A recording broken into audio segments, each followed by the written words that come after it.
Ya, yang berikutnya menarik untuk dibahas, pemirsa, adalah bagaimana kemudian masyarakat bisa lebih bijaksana menanggapi berbagai gagasan yang muncul di sosial media, yang muncul dari para negarawan ini. Mas Arya, jika Anda bisa menjabarkan apa sebenarnya yang harus dilakukan oleh masyarakat supaya lebih bijaksana menanggapi ini? Ya, masyarakatnya sebenarnya masyarakat original ya dalam menanggapi ya. Tidak bisa disetir-setir juga. Tidak ya? Bisa. Jadi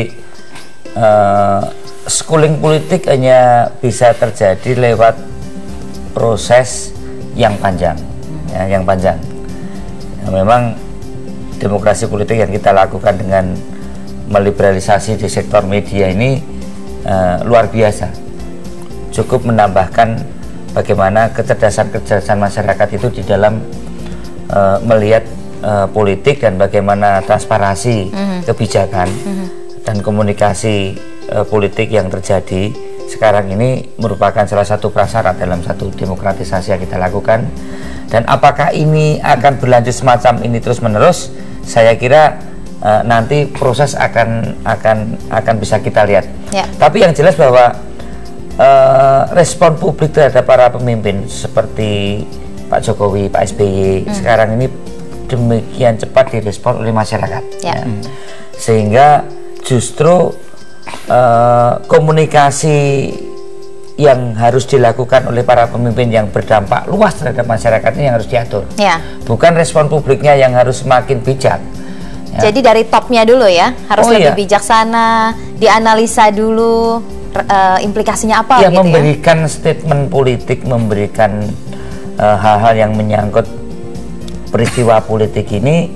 Memang sebagian masyarakat, khususnya kawan-kawannya Pak Andri ini akan lumayan cerdas mengolah. Tapi kalau yang antara ini pembersihan atau penggantian kan, wah, pembersihan menjadi sesuatu seolah-olah ini antara suka dan tidak suka, antara rejim lama dan rejim baru kan itu kan. Nah, yang saya maksud bahwa Pak Jokowi ini melakukan komunikasi yang sebenarnya dia itu ada kepolosan, ya, ada yang original. Genuine begitu ya. Dia tidak bisa bikin-bikin sesuatu yang mengada-ada.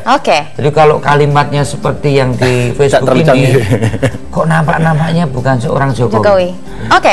Nah, Bung Andre, Anda sepakat bahwa ini bukan dari bawahnya, yang penting atasnya dulu ini? Iya, bagaimanapun komunikasi itu kan pesan. Jadi konteksnya itu harus siapa yang bikinnya, dan orang udah tahu nama akunnya Pak Jokowi, pasti Pak Jokowi. Terlepas ada timnya, tapi itu approval Pak Jokowi harus. Nah, itu karena itu yang kadang-kadang kalau di presiden itu ada hashtag atau tanda bintang ya. Oh, ini resmi dari Pak Jokowi, ini dari tim, kan begitu. Nah, ini menarik menurut saya. Kenapa? Dari perjalanan pemimpin waktu kalau istilah di komunikasi itu ada, kalau Edward T. Hall ngomong kalau Pak Soekarno itu kan low konteks tapi dia tegas, jelas. Kalau Pak Harto itu kan high konteks, sehingga komunikasinya seperti apa, membingungkan orang nggak, apa maksudnya. Nah, Pak Jokowi ini perpaduan, tambah lagi teknologi makin canggih. Nah, komunikasi politik nggak sih? Bentuk akun sama Facebook, entah itu Twitter atau Facebook yang terjadi di negara-negara lain. Iya, itu harus, Mas. Itu yang saya bilang, bahwa pola komunikasi sekarang, pemimpin sekarang itu harus mengikuti apa yang menjadi perkembangan. Justru itu sekarang bukan citizen yang diharapkan, tadi netizennya lebih gawat. Karena netizen itu yang akan membawa dunia real.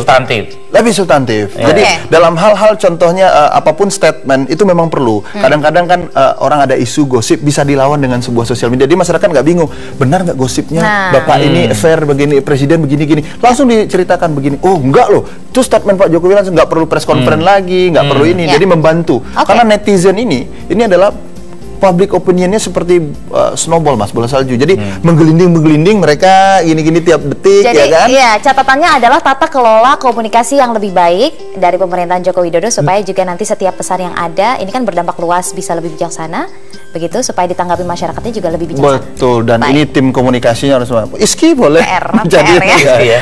Iski boleh jadi dan satu hal masukan ya. Perbincangan. Iya, salah satunya. Terima kasih Bapak-bapak sudah hadir di Bincang Pagi kali ini. Dan pemirsa, kami masih belum usai. Bedah Editorial Media Indonesia akan hadir bersama rekan saya Leonard Samosir setelah jeda berikut ini. Tetaplah bersama kami.